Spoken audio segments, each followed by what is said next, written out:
Halo Sobat Jawara, salam bela diri. Kembali dengan Warta Jawara dan masih bersama dengan saya Woro. Baik Sobat Jawara, saat ini kami sudah berada di kediaman Bapak Bambang Sunarja. Beliau ini adalah Ketua Umum IKSPI Kerasakti. Dan kita akan berbincang-bincang dengan beliau mengenai perguruan pencaksilat IKSPI Kerasakti yang beliau pimpin ini. Hal yang menarik di sini adalah IKSPI Kerasakti ini merupakan salah satu perguruan pencaksilat yang berkembang pesat dan menjadi salah satu yang terbesar di Indonesia. Namun sebelumnya, bagi Sobat Jawara yang belum subscribe, silahkan subscribe terlebih dahulu dan jangan lupa untuk menyalakan tanda loncengnya untuk mendapatkan update informasi terbaru seputar dunia bela diri yang ada di Indonesia. Selamat pagi Pak Bambang. Selamat pagi. Iya, senang bisa berjumpa dengan Bapak. Mengingat IKSPI Kerasakti ini adalah salah satu perguruan yang terkenal di masyarakat dan berkembang sangat pesat. Ya. Bisa Bapak ceritakan bagaimana sejarah dari berdirinya IKSPI Kerasakti ini, Bapak? Terima kasih. Ya. Jadi perguruan IKSPI Kerasakti ini merupakan satu perguruan silat yang berdiri pada tahun 1980, tepatnya lahir pada tanggal 15 Januari 1980 di Jalan Merpati nomor 45 Kota Madiun, yang dibidani atau yang dilahirkan oleh seorang tokoh guru kami, yaitu Bapak Raden Todong Kindarto. Jadi IKSPI Kerasakti lahir tahun 1980. Kalau boleh diceritakan Pak, apa yang melatar belakangi dari penamaan IKSPI Kerasakti ini? Jadi gini, guru saya itu Pak Todong Kindarto ini, beliau adalah seorang tokoh pada saat itu masih muda dia. Beliau belajar bela diri, tidak hanya satu bela diri mungkin begitu, sehingga yang terakhir karena pergaulan mereka pada saat itu dan kebetulan beliau ini lahir di lingkungan orang Tionghoa, ya. Akhirnya beliau tergugah untuk mendirikan suatu perguruan, yaitu awalnya adalah kungfu. Jadi Kerasakti ini adalah perguruan kungfu, bukan silat. Ya, awal berdiri tahun 1980 itu Kerasakti ini merupakan perguruan kungfu. Ya, makanya karena kungfu, di mana kungfu itu semuanya pasti menggunakan suatu gerakan-gerakan dari hewan. Ya, dari hewan. Mungkin makanya di sini mungkin Mbak Woro pernah dengar itu ada kungfu harimau, ada kungfu bango, ada kungfu naga, ular dan lain sebagainya. Yeah. Nah, guru mengambil suatu hewan yang menurut guru sesuai dengan cerita legendaris juga bisa mungkin semua orang tahu bahwa yaitu Anoman itu adalah salah satu tokoh panglimanya Rama pada saat itu, ya, di cerita Ramayana. Makanya dia mengambil satu contoh gerakan yang terbagus menurut beliau, kecil tapi cerdik, yaitu kera. Makanya di dalam logo di situ dicantumkan ada sebuah logo dipasang di bed ini manusia, di belakangnya kera. Ini bukan kita ilmunya kera tidak, tapi jurus gerakan yang dipakai itu adalah gerakan kera. Di mana kera adalah satu hewan yang sangat cerdik sekali di antara hewan-hewan yang lain. Dan kalau kita mengambil hikmah dari sejarah legendaris, Anoman itu pernah menjadi senopatinya seorang di dunia perwayangan yang pada saat itu Rama dan Sinta. Gitu. Ceritanya seperti itu. Sehingga dengan perjalanannya waktu, perlu kami jelaskan sekalian kenapa sekarang menjadi masuk di dalam Federasi IPSI Pencaksilat. Pencaksilat, ya.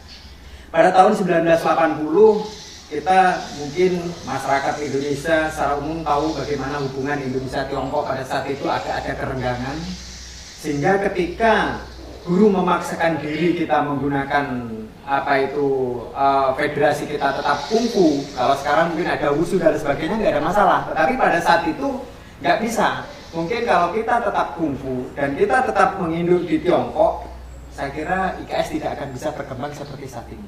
Karena hubungan yang kurang bagus antara Indonesia dan Tiongkok pada saat itu, sehingga ambil alih lah.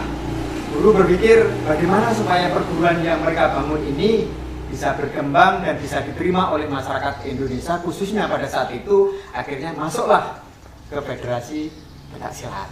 Nah, akhirnya tahun 1981 IKS masuk di IPSI secara sah dan diterima untuk menjadi anggota IPSI. Oh, nah, itu.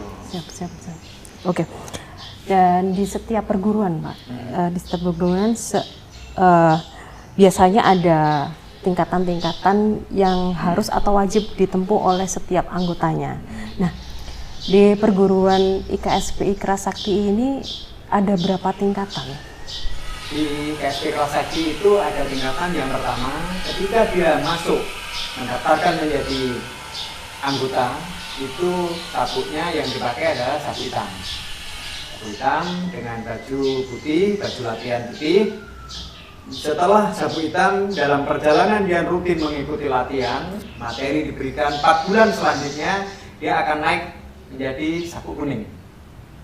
Setelah sabuk kuning, dia terus belajar, dalam 4 bulan, dia sudah menjadi seorang warga. Nah, warga itulah yang sudah diakui menjadi bagian dari keluarga besar IKSP Ikra Sakti. Karena ketika dia sudah menjadi warga, otomatis database mereka, kearsipan di perguruan dia sudah masuk di dalam arsip perguruan. Tapi kalau dia masih dasar, masih hitam, kuning, itu masih anggota biasa. Tapi kalau sudah masuk ke biru, dia menjadi warga, masuk di database perguruan. Setelah menjadi warga, jadi sabuknya hitam, dasar, kuning untuk mencapai warga tingkat 1. Terus setelah warga tingkat 1 dengan sabuk biru, nanti belajar lagi 8 bulan menyandang sabuk merah, namanya pendekar. Nah, dan sabuk merah menjadi pendekar. Usia minimal itu 16 tahun untuk bisa menyandang gelar pendekar. Biarpun mereka katakan sabuk biru itu usianya 13 sudah bisa menjadi warga, tapi nanti untuk mencapai ke pendekar itu dia harus menunggu setelah mereka usia 16 tahun. Biarpun dia sudah latihan sekian tahun, kalau belum usianya belum menginjak 16 tahun, dia tidak bisa disahkan menjadi seorang pendekar, yaitu tingkat 2 istilahnya. Setelah tingkat 2, sabuk tertinggi di perguruan IKSP Ikra Sakti ini adalah merah strip emas, yaitu jabatan Dewan Guru. Nah, Dewan Guru itu di perguruan IKSP Ikra Sakti hanya beberapa orang, ya, itu adalah tingkatan tertinggi di perguruan IKSP Ikra Sakti. Jadi sabuk yang ada hitam, kuning, biru, merah, dan merah strip emas. Ya. Untuk mencapai dari awal sampai ke tingkatan tertinggi, itu harus ditempuh berapa tahun, Pak, kira-kira? Kalau tingkatan tertinggi tidak bisa ditentukan tahun, Mbak, Mbak Oro. Jadi yang bisa ditentukan itu hanya tadi tingkatan yang mulai dari hitam ke biru itu 8 bulan, jelas. Biru ke merah itu juga 8 bulan, tapi dengan catatan itu tadi, usia harus 16 tahun. Kalau dia usianya baru 13 tahun, karena sudah bisa menjadi warga, dia mau ke pendekar, dia ya harus nunggu dulu setelah usia mereka menjelang 16 tahun, nanti baru dia bisa. Tapi sebenarnya kurikulum yang ada itu 8 bulan itu sudah bisa menjadi warga, 8 bulan lagi menjadi pendekar. Kalau pendekar untuk mencapai ke Dewan Guru ini tidak ada batasan waktunya, karena ini memang materi yang diberikan. Mereka harus bisa menjadi seorang pemimpin, mereka harus bisa membina di wilayah-wilayah, dan itu materi yang diberikan tidak hanya di satu tempat, dia bisa ditugaskan untuk belajar keluar Jawa dan lain sebagainya gitu. Seperti itu. Usia minimal 30 tahun. Minimal 30 tahun untuk Dewan Guru. Oke. Jika diizinkan, Pak, mungkin bisa Pak Bambang jelaskan kira-kira materi-materi apa aja yang diajarkan di IKSP Ikra Sakti ini? Di IKS itu materi yang diajarkan adalah bela diri, jelas, fisik, kanuragan. Ada juga di IKS istilahnya pernapasan. Ya, kalau di tempat Ikra Sakti namanya jikung, yaitu pernapasan itu untuk mengambil kekuatan alam yang ada ini. Itu tujuannya untuk kesehatan bagi seorang warga maupun pendekar. Insya Allah Kalau mungkin hanya rasa-rasa capek sedikit atau hanya mungkin mau flu dan lain sebagainya, ketika kita mau melakukan gerakan yang namanya Qigong itu tadi, insya Allah kita akan diberikan suatu kesembuhan atau kekebalan. Nah, itu untuk yang diberikan di perguruan. Setelah nanti mereka menjadi seorang warga, perguruan memberikan bekal istilahnya ilmu kanuragan yang nantinya bisa ilmu itu bisa untuk bekal mereka ketika hidup bermasyarakat. Kepentingannya untuk dirinya sendiri mungkin karena kehendak Allah bisa mengobati orang, bisa membantu orang yang lagi sakit dan lain sebagainya. Itu ilmu yang diberikan oleh seorang warga. Tambahan bekal dari perguruan, selain mereka mampu untuk bela diri melindungi dirinya sendiri, dia juga mampu untuk membantu masyarakat ketika masyarakat itu membutuhkan. Nah, itu. Gitu. Siap. Pak, apa yang menjadi ciri khas dari pencaksilat IKSPI Kerasakti ini? Ciri khas dari IKSPI ini? Ciri khas Kerasakti yaitu dari jurus. Jurusnya Kera. yang dari kera itu tadi. Kera itu biarpun kita sudah masuk di federasi IPSI, kita sudah ikut kejuaraan-kejuaraan, tapi jurus dari anak-anak yang dididik ini sudah tidak, rasanya tidak bisa, harus dihilangkan, tidak bisa karena memang dasar kita adalah dari kungfu itu tadi. Iya. Kungfu adalah gerakan kera, gerakannya mungkin kera cenderung melindungi diri, tangannya begini, kalau mungkin pencak kan cenderung membuka. Nah, ini kalau kita mesti cenderung gini. Nah, itu untuk melindungi diri. Nah, ini jurus yang sangat membedakan adalah jurusnya, gerakan yang dilakukan. Oke. Bahkan sekilas mungkin saya sampaikan, kalau sudah tingkatan tinggi pendekar, mereka mau bertamu ke rumah kita pada saat duduk di sini, mereka datang dari situ jalan. Kita sudah bisa melihat siapa mereka yang datang. Nah, itu mungkin cara bisa jalannya, merasakan ya, sama-sama pendekarnya loh, ya. ya. Mereka caranya jalan, gerakan. Dia kalau jalan, kalau dia seorang pendekar itu jalannya tidak untuk hentakan ke tanah ini tidak sekuat mereka orang biasa. Gerakannya ya kayak gerakan kayak kelihatannya seperti itu. Jadi Ya, secara energi ya, udah terasa. Itu. Oke. Oke, tahun 2019 lalu, Pak, tim Warta 2019 yang lalu itu tim Warta Jawara sempat meliput sebuah acara festival pencaksilat di Malioboro, Jogja, dan salah satu peserta festival tersebut dari IKSPI Kerasakti. Ketika akan perform jurus, para pesilatnya itu mengucapkan kata jinso. Nah, kalau boleh tahu apa maksud dari kata-kata tersebut, Pak? Iya, jadi jinso itu begini, Mbak ya. Iya. Ini adalah penghormatan bagi seorang sesama warga maupun pendekar IKSP Kerasakti. Kalau kita muslim mungkin ucapan assalamualaikum. Tapi kalau kita sesama pendekar atau warga, jinso. Ya, dia mesti akan memberikan jawaban balasan jinso. Jadi menghormati. Kita yang senior menghormati yang junior juga menghormati yang senior. Nah, gitu. Oke, dari bisa Bapak jelaskan makna filosofis yang ada di logo perguruan IKSPI Kerasakti, Pak? Saya kira untuk makna filosofi sudah saya sekilas tadi sudah saya sampaikan, tapi mungkin akan lebih lengkapnya kayak gitu, ya. Di sini adalah merupakan suatu bentuk tameng logo kami. Terus di sini ada tingkatan, tingkat 1, 2, tingkat 3. Ini tadi seperti yang sudah saya jelaskan tadi. Iya, ini adalah merupakan tingkatan. Nah, terus yang di sini ada garis hitam ini menunjukkan suatu kekebalan dari anggota IKSP Kerasakti. Terus yang di dalamnya ini ada warna kuning yang diringkar hitam dan ini adalah huruf Ki. Ki itu adalah kontak. Kontak itu melambangkan suatu hubungan antara manusia dengan Sang Pencipta. Jadi hubungan antara manusia dengan Sang Pencipta, Allah. Ya. Karena apa? Tadi setelah mereka menjadi warga tingkat 1, dia diberikan bekal ilmu. Nah, ilmu itu salah satunya hubungan kita dengan Allah. Mungkin dia diajari bagaimana cara bertirakat, bagaimana cara untuk bersemedi, bagaimana caranya bisa istilahnya lebih mudah jalan menuju ke Sang Kholik dan lain sebagainya. Ini huruf ini melambangkan hubungan antara manusia dengan Allah. Warna kuning ini adalah suatu kecerdasan. Jadi anggota IKSP Kerasakti ini merupakan anggota yang diharapkan mereka mempunyai intelijensi yang tinggi, kecerdasan yang tinggi, harapan dan perguruan. Warna merahnya adalah keberanian, hitam tadi rasa sama kekebalan, putih ini adalah warna kesucian.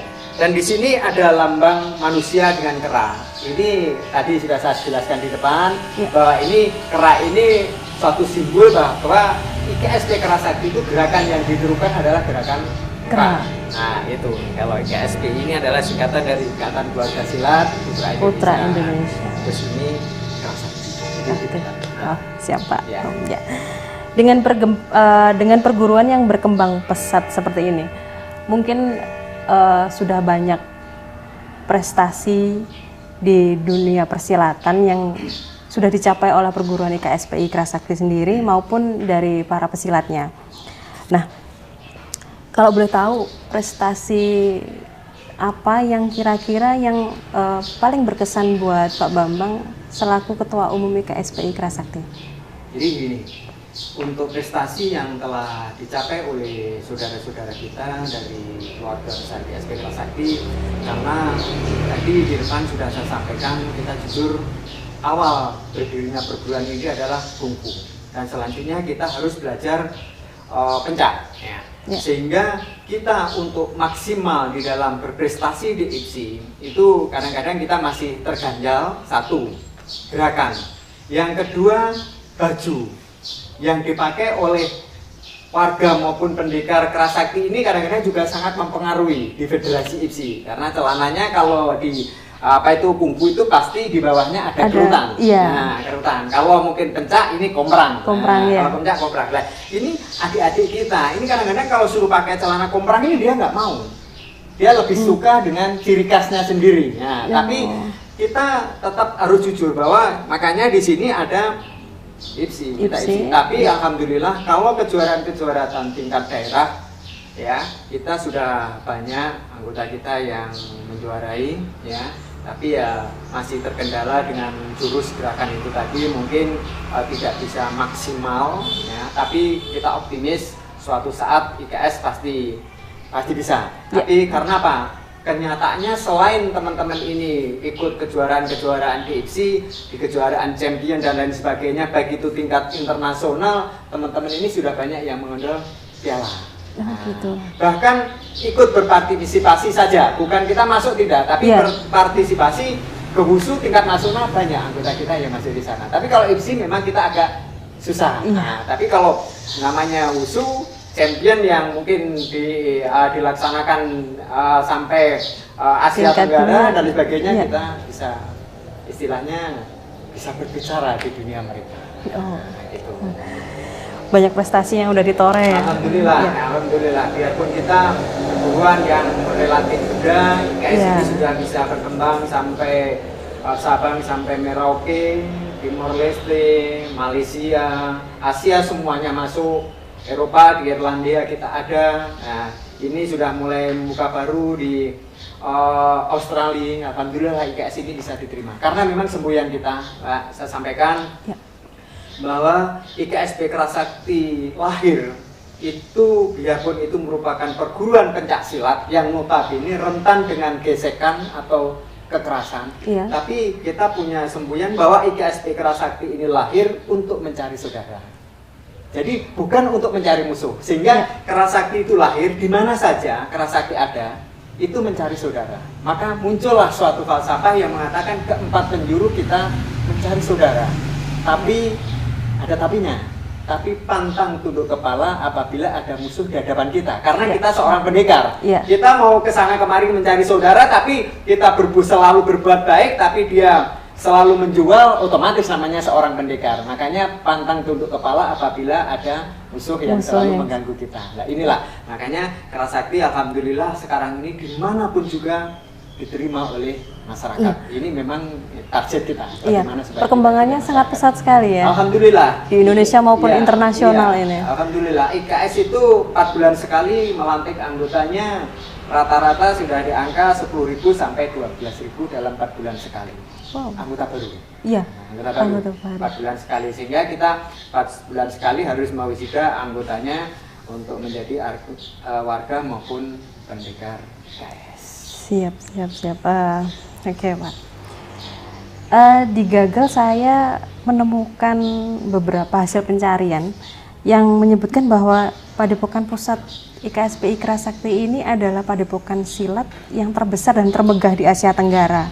Nah, ini membuat saya pribadi penasaran di mana alamat Padepokan Pusat IKSPI tersebut, Pak.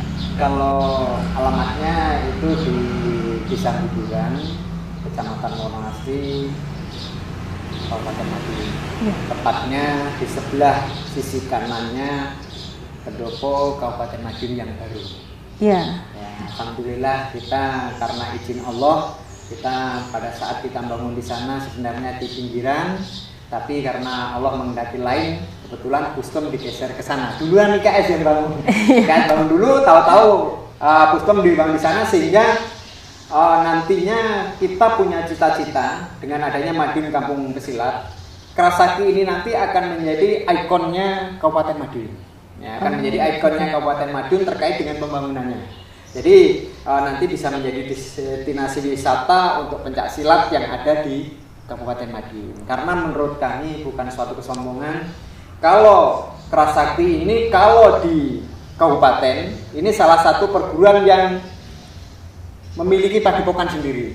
Ya. Kalau saudara kita Syatrati tempatnya di Binomo, di Nambangan. Ya. Kalau saudara kita yang dari Tunas Mida Winongo tempatnya di Winongo, itu semuanya di kota. Kalau kabupaten yang sementara sudah memiliki padepokan dan ya boleh dikatakan kalau saya ngomong termegah seluruh Asia nanti kita dikatakan sombong. Nanti Mbak lihat sendiri aja bagaimana keadaan yang sebenarnya.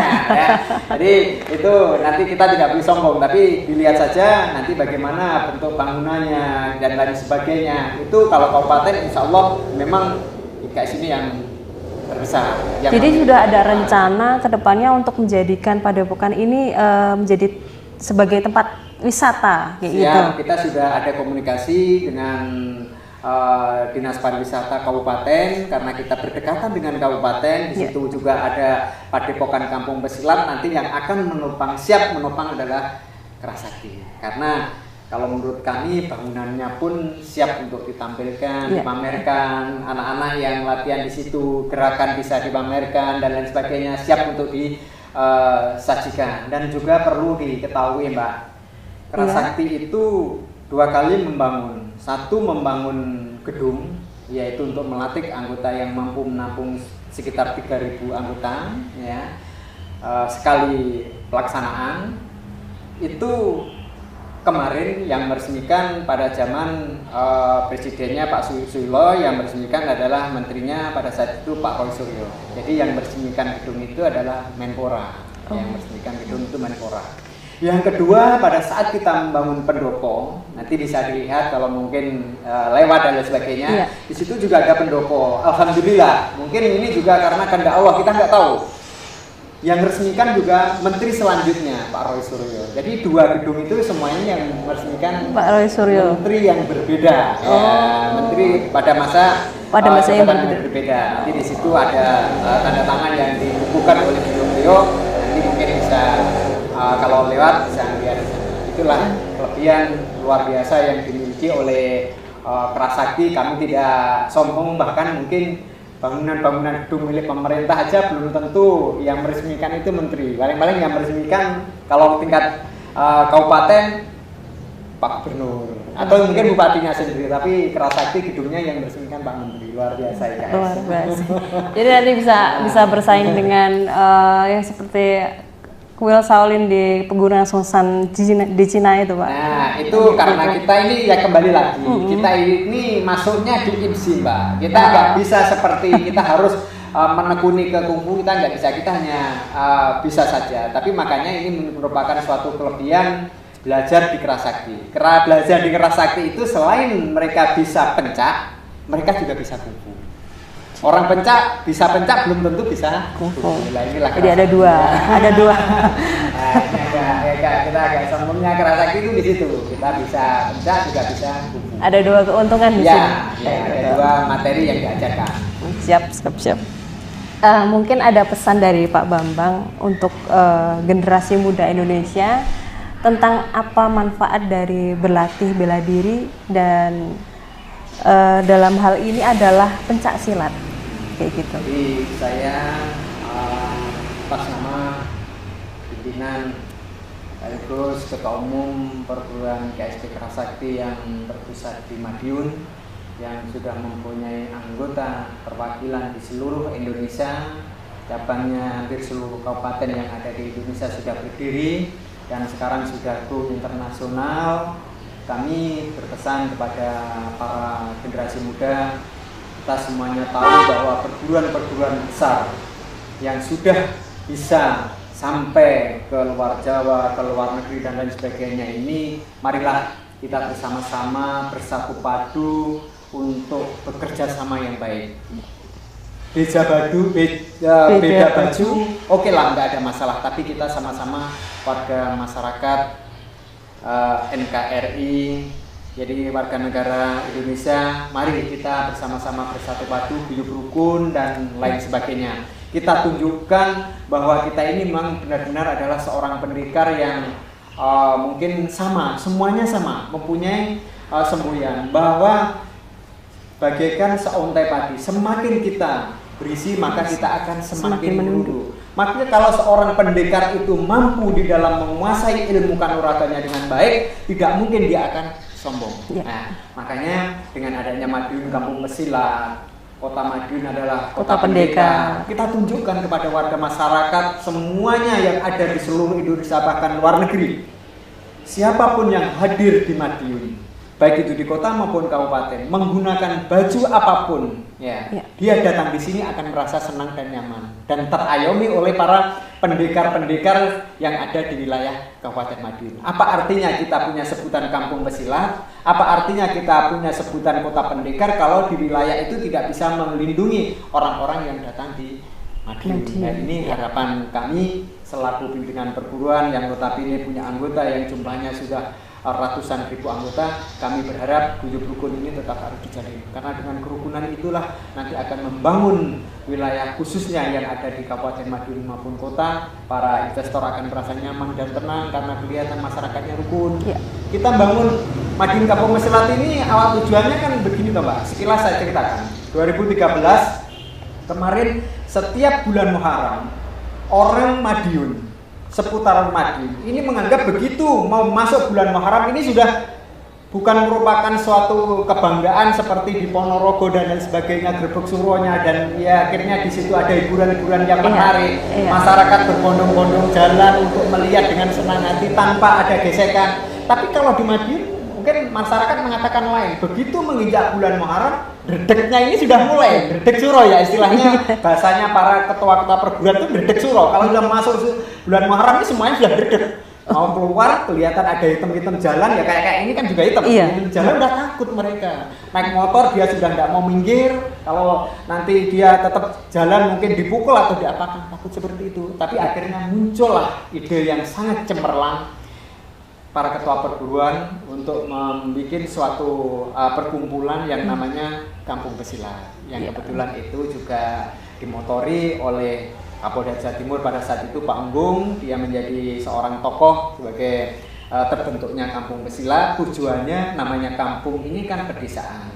Namanya pedesaan ini rata-rata orangnya mesti guyup-guyup, damai, bersahabat, bajunya beda, tapi kalau ada kedurenan mesti diundang.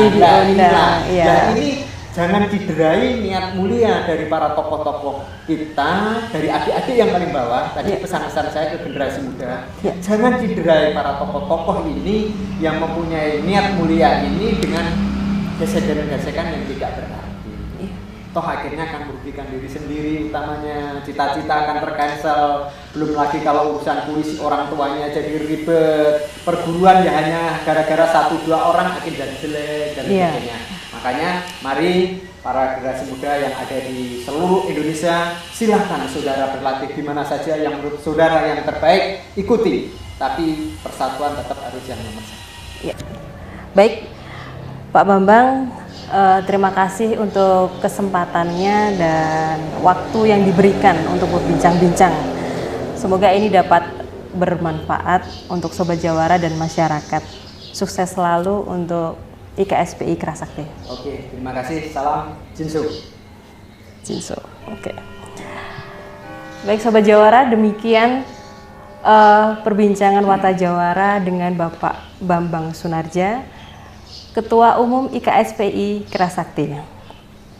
Ada yang perlu saya sampaikan di sini bahwa Warta Jawara hanya berusaha untuk menginformasikan dan turut melestarikan budaya bela diri yang ada di Indonesia. Ini sama sekali tidak dimaksudkan untuk menjadi sebuah bahan perbandingan satu bela diri dengan bela diri lain ataupun satu perguruan dengan perguruan lain, dan akan lebih bermanfaat jika Warta Jawara dapat menjadi sarana komunikasi dan silaturahmi untuk melestarikan budaya bela diri di Indonesia. Terima kasih Sobat Jawara, tetap semangat, salam bela diri.